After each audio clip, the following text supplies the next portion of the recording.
Salut à tous, on est en direct? Oui, je pense qu'on est en direct alors. Donc, salut à tous, attendez, je vérifie qu'on est en direct. Voilà, le PC il rame. N'hésitez pas à vous abonner.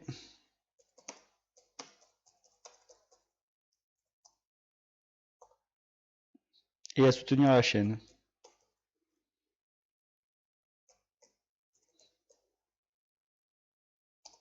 N'hésitez, attendez, j'écris en même temps, n'hésitez pas, surtout n'hésitez pas à soutenir la chaîne financièrement et à faire des dons au travers du live. Bon, je pense qu'il n'y aura personne hein, parce qu'il est que 23h30 du matin. Mais c'est pas grave. Je fais live. Là, c'est un peu la reprise des lives aujourd'hui. Et l'objectif d'aujourd'hui, c'est de faire une vidéo recommande des vidéos sur LibreOffice qui ont été postées précédemment. Tout au long de la chaîne, j'ai envie de dire. Tout au long du cycle de vie de la chaîne. Et aujourd'hui, c'est un peu histoire de recommander un peu ces vidéos. Alors pourquoi LibreOffice Calc? Déjà parce que l'alternative open source à Excel, donc pour commencer, déjà de 1. Et de 2, Excel ou LibreOffice Calc ou les tableurs de manière générale servent de pré-traitement de données avant de les intégrer dans un SIG ou autre. Donc voilà, c'est un peu l'objectif de la vidéo, c'est de montrer un peu comment utiliser LibreOffice Calc, qui est une alternative à Excel libre et gratuite, et voir un peu les petits traitements qu'on peut faire, les requêtes, etc. qu'il est possible de faire, à l'instar d'Excel, les macros, etc., etc. Donc il est possible de faire énormément de choses. Et donc là, c'est une petite vidéo présentation, les bases, sachant que déjà sur la chaîne, il y a une playlist dédiée au début originellement à OpenOffice, mais ça a vite viré au LibreOffice Calc. Donc je vous conseille d'aller les voir si vous voulez un peu savoir comment utiliser cet outil.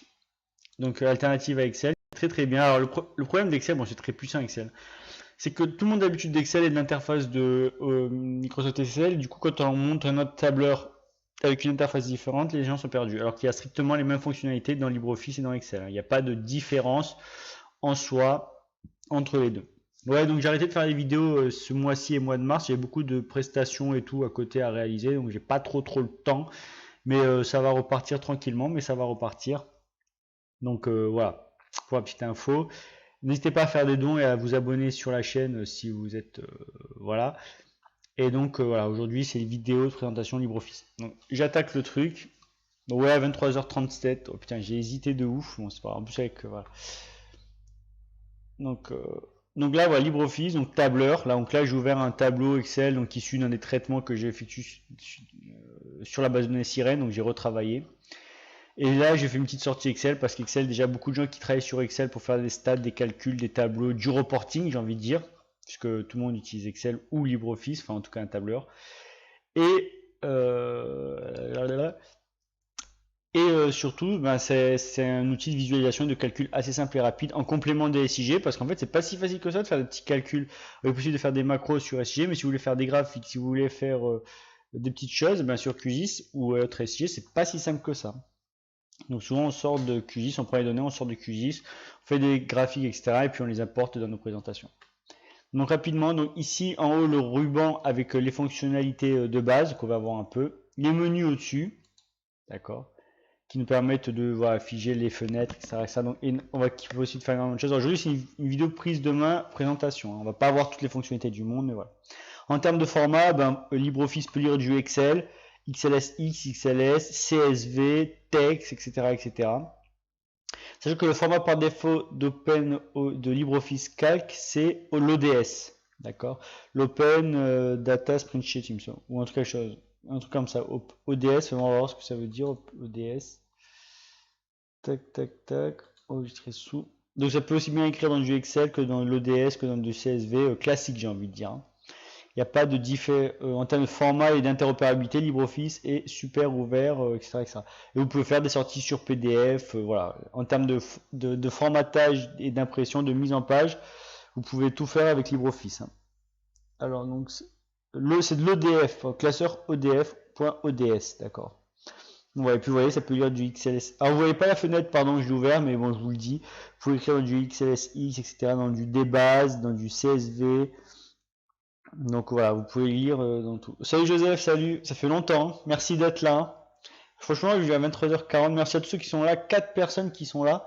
C'est le record mondial les gars, même en temps normal, voilà. Bon, pour info, je vais refaire des lives petit à petit, mais je vais refaire des lives. Et voilà. Bon là, c'est parce que j'avais pas mal de choses à faire à côté, donc j'étais pas trop dispo, je faisais beaucoup de prestats à côté, etc. Donc j'ai pas vraiment le temps de faire des lives, mais là, ça va repartir tranquillement. Salut Moussa Moudan, merci à tous d'être là. Pardon de pas avoir fait de live ces 2 derniers mois, parce que mars, j'en ai pas fait beaucoup, mais mars aussi, j'ai fait des prestats.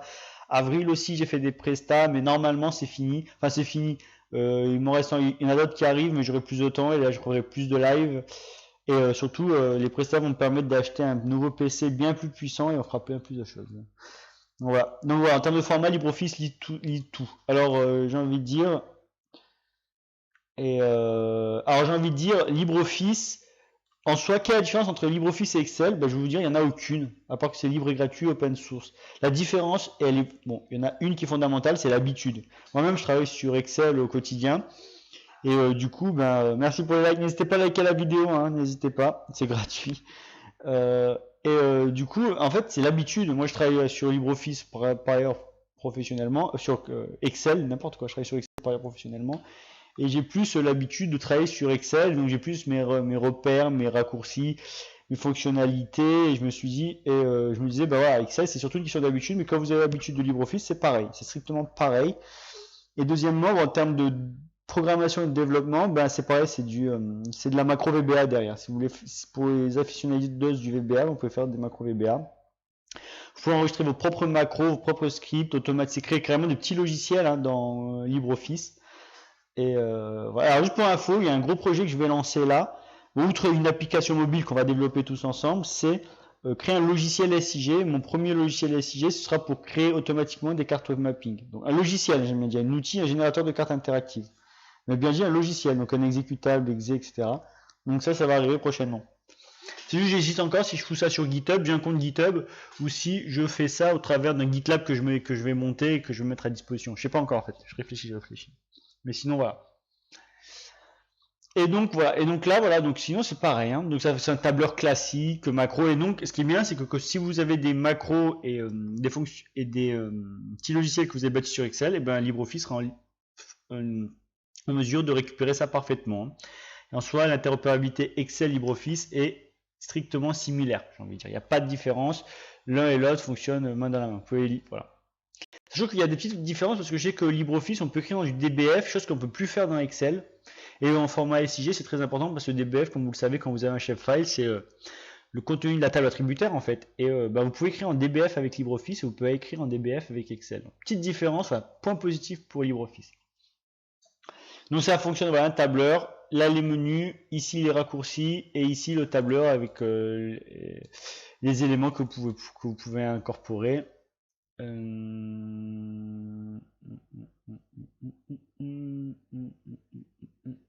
Ok, j'ai lu Joseph, j'ai lu. Alors pour info, j'ai fait beaucoup de web mapping ces dernières semaines, donc j'ai beaucoup bossé PostGIS GeoServer, mais d'une puissance, vous imaginez même pas. Donc maintenant PostGIS GeoServer, les gars, je maîtrise. Bon, je maîtrisais avant, mais c'était carrément du GDAL PostGIS GeoServer au taquet, là, ce que j'ai fait récemment. Et Leaflet, mais c'est pas moi qui m'occupais du Leaflet.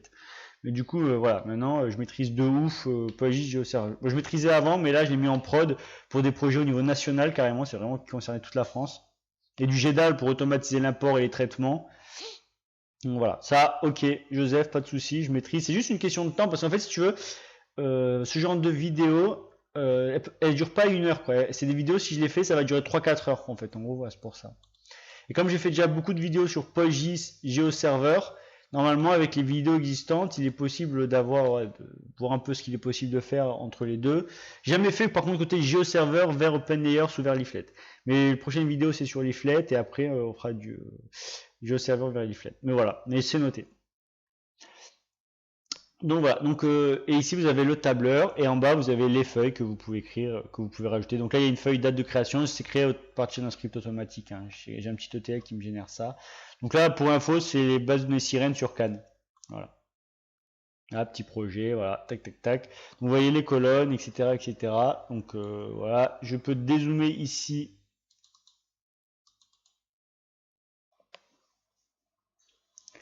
Donc ça, c'est vraiment un outil complémentaire au SIG, hein. Je pense que vous ne pouvez pas faire de SIG sans utiliser tableur, en l'occurrence Microsoft Excel ou LibreOffice, c'est vous qui voyez. Voilà, je dézoome, je crée des feuilles ici. Je peux créer une seconde feuille. Je peux faire du tableau croisé dynamique. Je peux utiliser le solver. Il y a énormément de choses que je peux utiliser. Voilà, seconde feuille. Merci à tous ceux qui sont là en cette heure-ci tardive. Pour la première fois, je vais faire une vidéo sur 2 jours, les gars. Aujourd'hui et demain. Je pense qu'on va passer le billet. Donc, pour info, bah, je le dis, maintenant je peux le dire. Je fais beaucoup de prestations à côté. Enfin, à côté, je fais de la chaîne.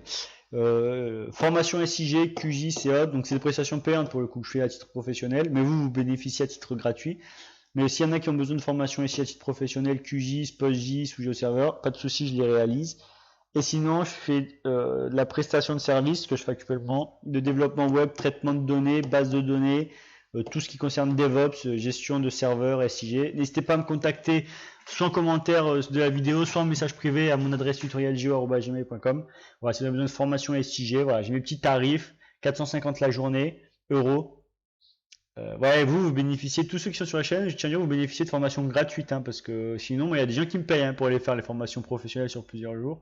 450 la journée si vous avez besoin à titre professionnel, dans le cadre professionnel. Et sinon, je fais du développement web et développement d'applications mobile, de développement d'applications SIG. Voilà, n'hésitez pas à me contacter. Je ferai ça plus propre, hein, dans une prochaine vidéo, mais je le dis là aujourd'hui. Et donc voilà. Et donc là, vous pouvez mettre en forme, changer les couleurs, etc., etc. Donc feuille, tableur, voilà. Donc premièrement, comment ça se passe?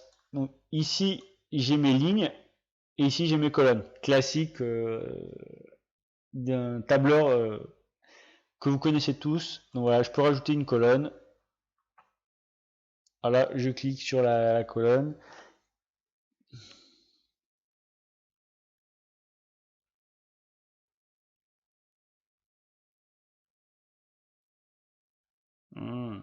Bon, voilà. Je ferai des vidéos, Joseph, en vidéo privée, mais je ferai des vidéos. Donc là, si je fais clic droit, insérer les colonnes avant. Donc ça, là, on est dans la maîtrise. Je pense qu'on va partir sur le tableur vierge, et après on viendra sur ce tableur-là. Okay. Donc, on peut rajouter des colonnes. Donc là, j'ai rajouté une colonne avant mon tableau.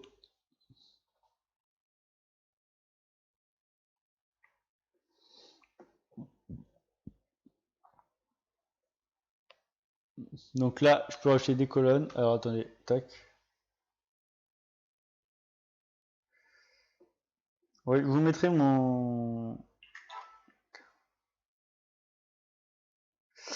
je vous mettrai tout ce qui concerne les formations. J'en fais plusieurs et de l'audit aussi. Je vais réaliser normalement une prestation d'audit dans pas longtemps. Bon, ça me permet aussi. Bon, là, juste LibreOffice, il est un peu long. Enfin, non, il est un peu long. Non, il sauvegarde. Parce que si, alors, je le dis, LibreOffice et tout ça, ça sauvegarde automatiquement. Alors, ça, c'est super quand ça sauvegarde automatiquement. C'est génial parce qu'au moins, ça sauvegarde, il n'y a pas besoin de poser de questions. Mais là, comme c'est un gros tableau, ben, ça prend un peu de temps à sauvegarder. Bon, c'est tout. Mais en tout cas, les formations à côté, ça m'a permis formations et prestations à côté, ça m'a permis ça me permet de m'acheter un nouveau serveur. Et ah merde, putain, qui est con. Et un nouveau PC, en tout cas, et du coup de pouvoir proposer des vidéos bien meilleure qualité, bien plus fluides, parce que là, je suis prisonnier de mon PC. Donc là, le lourd arrive, hein. Le très lourd arrive, donc au moins ça m'a permis ça, hein, les prestations que j'ai réalisées à côté. Ça va m'acheter du nouveau matos. Et ça va être mieux, les gars, ça va être mieux.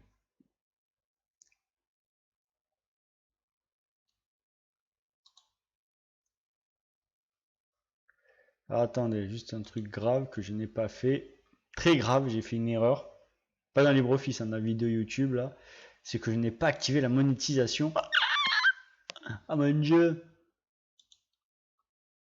Ouais, parce que les vidéos GeoServer, LibreOffice, PostgreSQL, PostGIS, et LibreOffice, n'importe quoi. PostGIS, GeoServer et Iflet, c'est méga long, c'est des vidéos de 3-4 heures. Facile. J'aurais les faire payantes dans ces cas-là. Mais ça, on en rediscute, Et donc voilà, et souvent, les données Excel peuvent être intégrées en base de données. Et inversement, LibreOffice peut lire des données qu'il y a en base de données. Et LibreOffice peut lire des données qu'il y a en base de données. Donc ça, c'est aussi une particularité non négligeable.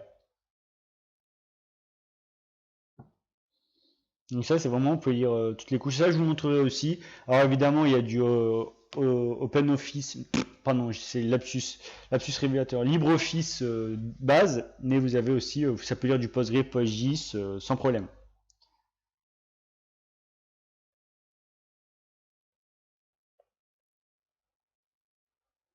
Donc voilà. Donc là, putain, là, il sauvegarde. Et voilà, cette partie là, c'est méga long. Putain, vraiment vivement que j'ai mon nouveau PC. Hein. Il arrive incessamment sous les gros pneus. Et là, ce sera une bestiasse, hein, les gars. 64 Go de RAM, dernier pros, etc. Là, je suis à 8 Go de RAM i5 première génération. Donc, je vous raconte pas le PC. Allez, on peut plus, allez, on peut plus. Entre BS, machin et tout. Les derniers pros hein, aussi. Donc, voilà. Et donc voilà. Donc LibreOffice, ça permet. Oh là là là. Ça permet de. C'est quoi je vais fermer ce LibreOffice. Et je vais en ouvrir un nouveau. Et du coup, voilà, c'est vraiment un outil de traitement complémentaire au SIG qui est complètement indispensable. Hein. Tac. Je vais ouvrir un nouveau tableur. Parce que voilà, là on a vu un peu un avec pas mal de données.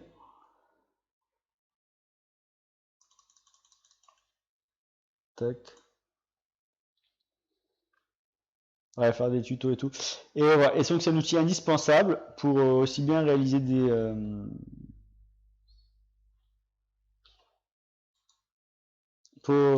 traitements, etc. C'est indispensable quoi. Allô, attendez une seconde.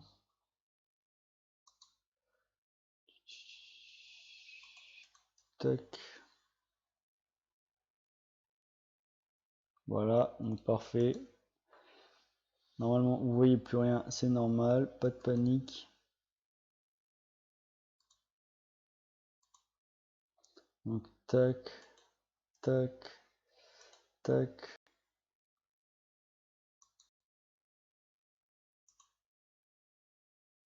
Ne paniquez pas. Surtout ne paniquez pas. Attendez, je vais repasser voilà, sur l'intro comme ça. Il n'y a pas d'écran noir. Et donc voilà, et donc l'objectif c'est de voir un peu les bases. Donc il y a déjà pas mal de vidéos hein, sur la chaîne. Mais on va voir un peu, on va reprendre ça de manière commentée, parce que l'un des objectifs c'est de commenter les vidéos qu'il y a sur la chaîne qui ne sont pas commentées. Il en reste encore. J'en ai commenté pas mal, mais il en reste encore. L'objectif c'est de les commenter toutes quoi. En tout cas, il y a eu beaucoup de vidéos qui ont été soit de nouvelles vidéos qui étaient des actualisations d'anciennes vidéos non commentées, soit carrément des vidéos recommandes, des vidéos existantes.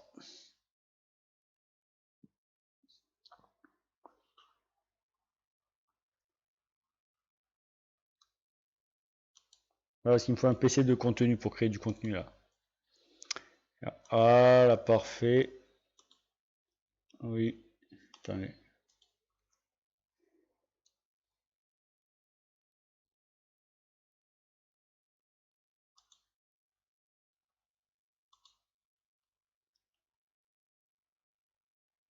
Ah, il me faut, voilà. Donc c'est bon. Donc là, on va voir un peu les bases de LibreOffice. Voilà, parfait. Il m'ouvre un nouveau tableur. Surtout le pros, en fait, il faudrait que je change parce que je crois que c'est un 4 cœurs, je crois, hein, que j'ai. Alors que maintenant, on monte à 16 cœurs. Donc voilà.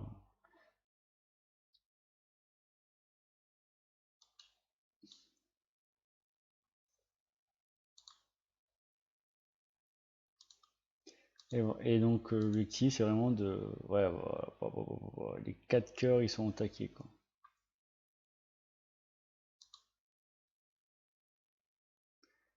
Et on est bon. Voilà, on est bon. Et voilà, parfait. Donc, voilà, un tableur classique. Là, on va pouvoir commencer. Merci à tous ceux qui sont là à minuit, les gars. Minuit 3. Bon, vous me direz, on est en avance pour demain matin. Là, on n'est pas plus matinal que nous, on peut pas. Donc là, je vais créer des noms de colonnes. Alors, pour le traitement de données à finalité Excel, parce que vous avez deux types de tableurs. Vous avez les tableurs à finalité présentation, donc des tableaux qui font office de texte. Les gens mélangent beaucoup les outils de traitement de texte et les tableurs. Des fois, ils utilisent un tableur comme un outil de traitement de texte et inversement. Donc là, à finalité SIG, on va dire, parce que c'est vraiment l'objet de la chaîne, toujours, première ligne, les titres des colonnes et basta. Okay, je ne veux même pas entendre première ligne, titre de colonne.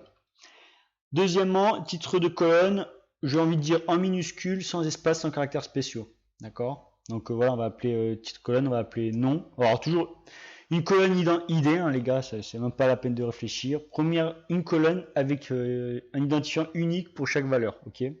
Ça aussi, c'est la base. Donc première colonne, les premières lignes, les titres des colonnes, colonne sans espace, sans caractères spéciaux, ID. Deuxième colonne, on va mettre nom. Troisième colonne, on va l'appeler caractéristiques. Quatrième colonne, on va l'appeler commentaire. Et là, si vous voulez mettre un espace, vous mettez underscore 1. Vous voyez un peu la logique? Alors vous voyez, j'ai fait une erreur, j'ai mis une majuscule, évitez vraiment le plus simple possible. Hein, voilà. Voilà, commentaire 1. Commentaire underscore 2, voilà, les noms de colonnes les plus simples possibles, ok? Donc ça c'est la première chose. Là ici, vous voyez, c'est la table des formules, on y reviendra par ailleurs aujourd'hui ou dans une prochaine vidéo. Voilà, ça c'est la première chose, d'accord? Vous voyez, les titres, les noms des colonnes sont un peu rognés parce qu'ils ne sont pas assez longs pour les noms des champs, et donc je vois pas tout. Je les sélectionne, clic droit, vous allez voir. Alors première chose, optimiser. Largeur de colonne. Vous voyez, donc ça, il y a une valeur par défaut de 26, donc toutes font 26. Mais il y a un autre truc, si vous avez bien vu, je fais clic droit, je ne sais pas si vous voyez le clic droit sur la vidéo. Je fais clic droit. Attendez, je vais voir si vous le voyez. Je vais le voir là tout de suite. Si je fais. Et ouais, vous voyez pas ma souris, putain, ça c'est méga chiant ça. Et ouais, parce que j'ai fait capturer le truc. Attendez. Je vais essayer de changer. Ah, j'ai mis capture de fenêtre. Attendez. Tac. Je vais essayer de faire un petit truc pour vous. Non, annuler, n'importe quoi. Attendez. Hein. Parce que ce serait bien que vous voyez la souris du coup, parce que la souris c'est vraiment quelque chose d'important. Capture d'écran. Et là. Oh là là là là. Voilà, là ça devrait être mieux. Capture d'écran. Donc là, je le remets bien propre. Attendez, hein, je m'entraîne. Tac. Tac. Je supprime celui-là. Ouais. C'est pour la vidéo. Voilà. Tac. Je décale celui-là propre. Voilà. Et là, normalement, si je fais clic droit. Voilà, vous voyez, il a fait la souris. Super. Clic droit. Et là, vous voyez, largeur optimale. Je clique dessus. Je fais OK. Et là, hop, il m'a mis une largeur variable des colonnes en fonction des noms. Très important. Autre point que je voulais signaler et qui est essentiel, c'est que si ce fichier va terminer un fichier Excel au travers d'une jointure ou quoi, n'a pas d'accent, vous voyez, caractéristique, pas d'accent. Sachez que les noms qui va finir dans un fichier SIG, notamment un chef file au travers d'une jointure ou quoi, sachez que les noms des colonnes dans le chef file sont limités à 7 caractères. Donc là, vous voyez, on aura plus, et dans le chef file, ce sera rogné. Donc prenez ça en compte, mettez des noms de colonnes très courts, codés, et évidemment, créer un fichier métadonnées pour permettre aux utilisateurs de comprendre ce que veut dire dans des colonnes. Ok. Donc ça, c'est très important. Si ce fichier va finir dans un fichier shapefile, les colonnes d'un fichier shapefile ne peuvent pas dépasser 7 caractères. Et du coup, si vous mettez 15-20 caractères dans les colonnes de votre fichier Excel, vous allez faire une jointure avec sur votre fichier shapefile, les noms des colonnes Excel vont être rognés. Donc très important, faites attention à ça. D'accord. Alors qu'un GeoPackage, c'est pas limité les noms des colonnes. Bon, très bien un GeoPackage, hein, on va dire. Donc voilà, donc là j'ai créé mes noms des colonnes, etc. Donc de quoi? Qu'est-ce qu'il me dit? Attends, je sais plus ce qu'il me fait. Excel, là Windows, moi j'ai Windows 7. Il m'a posé une question, jamais de ma vie il m'a posé cette question là. C'est pas grave. Et donc voilà, tac, tac, tac, tac, tac, tac, tac. Donc là, voilà, j'ai mes colonnes. Donc là, je vais faire pareil. 1, je vais mettre des identifiants. 3. Ah, vous allez voir un truc qui est bien comme Excel. là vous avez, quand je sélectionne mes éléments, vous avez une petite mallette, là, et la souris a changé. Une petite poignée, et si je clique gauche dessus, que je maintiens enfoncé et que je descends, automatiquement, hop, il va me mettre les identifiants à la suite. Ça marche pour les chiffres, pour les jours de la semaine, pour les mois, etc. D'ailleurs, on va voir, on va créer quelque chose, vous allez voir. J'insère une colonne avant. On va mettre jour.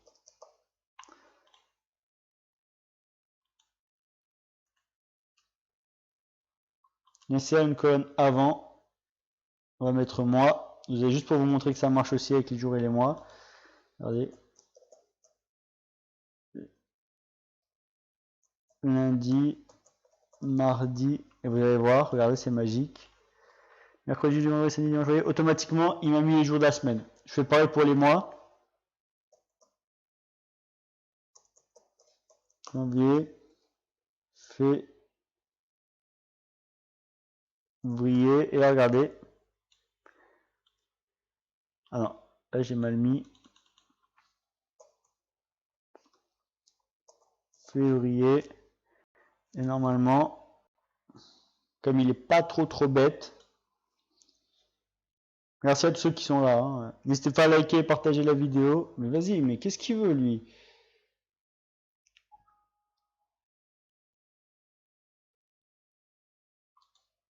Ah putain, pardon, c'est Excel. Hein. C'est Excel, c'est Windows. Et là, si je clique, si je prends mars, avril, mai, juin, juillet, septembre, octobre, novembre, vous voyez, automatiquement. Alors juste pour info, comment il sait ça? Alors je crois que c'est dans outils. Voilà, dans orthographe, il est en mode français, d'accord? C'est ici que vous déterminez la langue. Et là, dans langue, pour tout le texte, tac, tac, vous voyez, français. C'est à partir de là qu'il détecte le truc. Donc ça, c'est vachement bien. Donc ça vous permet, voilà, il y a petite mallette, quand vous sélectionnez plusieurs éléments, même un, si j'en sélectionne un, vous voyez, il y a la petite mallette en bas à droite de la cellule. Alors ça, c'est une cellule pour info. Ça, c'est une cellule. Cellule, d'accord, ça, c'est une cellule très important. Voilà, les petites cases sont des cellules. Ici, ce sont des lignes, d'accord. Et ici, ce sont des colonnes. Oh là là, j'en ai appris des trucs aujourd'hui. D'accord, ce sont des colonnes. Juste pour info, moi, en termes de nom de base de données, une colonne, c'est un champ. Voilà, en termes de définition. Vous voyez, donc, si vous pouvez sélectionner tout le tableau là, d'accord. Et sinon, si vous cliquez dans le coin en haut à droite, ça va vous sélectionner toute la feuille, d'accord. Si je maintiens gauche appuyé et que je fais comme ça, et que je me déplace, ça va me faire une sélection, ce que j'appelle une sélection. Très important. Donc voilà, donc nom, on peut mettre des noms, le nom que je veux, on va mettre chat, chien, souris. Alors là, il va me dire qu'est-ce qui se passe si je sélectionne et que je tire vers le bas. Ben, vous allez voir, comme là il n'y a pas de logique en soi. Regardez. Et que je sélectionne la petite mallette. Et bien il va me réécrire les mêmes choses dans l'ordre, d'accord? Chien, chat, souris, chien, chat, chien, souris, chat, chien, souris, chat, chien, souris. D'accord? Si j'écris un élément, caractéristique, on va le mettre à jour. Et que je prends juste la direct lui, qu'est-ce qu'il va se faire? Il va mettre à jour partout. D'accord? Voilà. Classique. Nickel. N'hésitez pas à liker la vidéo hein, si vous aimez. Vous voyez que là, la petite flèche rouge à côté, elle me signifie que les champs ne sont pas sont rognés. Il y a d'autres variables. Juste pour info, autant dans les noms des colonnes le plus simple possible sans accent, autant dans les noms des cellules, vous pouvez mettre tout ce que vous voulez, il n'y a pas de souci. D'accord? Et je vais rajouter une colonne nombre. D'accord? Vous pouvez mettre tout ce que vous voulez comme caractère et tout, il n'y a pas de souci. Donc là, je vais mettre un nombre, vous allez voir. 10, 20, 30. Vous voyez bien que je sélectionne que les valeurs et pas le nom de la colonne. Hein. Et si je fais comme ça, 50, 70, 80, 150. Vous voyez, il m'a pris 10 par 10. D'accord? Et commentaire. Alors attention, là, si je mets rien, ça va compter valeur nulle. Ok? Très très important. Souvenez-vous-en. Voilà. Donc ça, c'est des éléments. Voilà. Je remplis mon tableau normalement. De façon classique, basique. Ok? On verra comment faire des graphiques, des filtres, etc. Donc ça, c'est le premier élément à prendre en compte. Voilà, nos cellules, j'ai rentré mes éléments, voilà. Ça, c'est une donnée SIG que je pourrais mettre dans Excel, etc., etc. Que je pourrais mettre une donnée Excel, une donnée tabulaire que je pourrais mettre dans un SIG à posteriori. Alors là c'est des nombres, là c'est des textes. Automatiquement il m'a reconnu le type, d'accord? Mais si je fais un truc bête, si je mets des nombres, 10, 20 et que je mets test, voyez, on va voir. Vous allez voir la différence, c'est que les nombres sont collés sur la gauche, sur la droite, pardon, alors que les textes sont collés sur la gauche, d'accord? Qu'est-ce qui se passe quand je fais ça? Je vais faire ça, voilà. Qu'est-ce qui se passe là? Du coup, ma colonne est classée quoi? Numérique ou texte? Est classée texte. Très important, hein, méfiez-vous. Alors là, ces cellules sont classées numériques, ces cellules sont classées texte, pour être précis. Néanmoins, si vous apportez ça dans un SIG, elle va être classée entièrement en texte. D'accord? Toute la colonne va être classée en texte. Donc ça, c'est très important à prendre en compte. Et c'est important quand vous allez créer vos fichiers tabulaires, vos fichiers tabulaires. Et à finalité SIG, ben, il faut vraiment que chaque colonne ait un seul type de données. Soit c'est du texte, soit c'est du numérique, pas les deux. Ok. Pareil, si je veux mettre des données décimales, une donnée 10,2, c'est bien 10,2, d'accord. 15.5, voilà. 14.5, voilà, d'accord. Et qu'est-ce qui se passe si je tire aussi ça?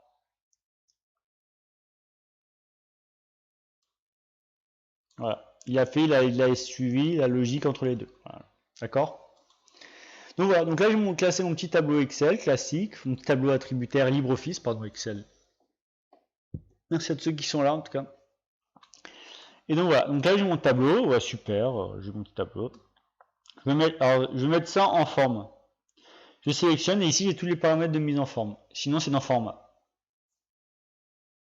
Format, texte, gras, hop, les noms de colonnes en gras, format, texte, italique, gras et italique. Format, texte, on peut souligner, barrer, ajuster le texte, majuscule, minuscule, on peut faire ce qu'on veut. Et là on va mettre texte,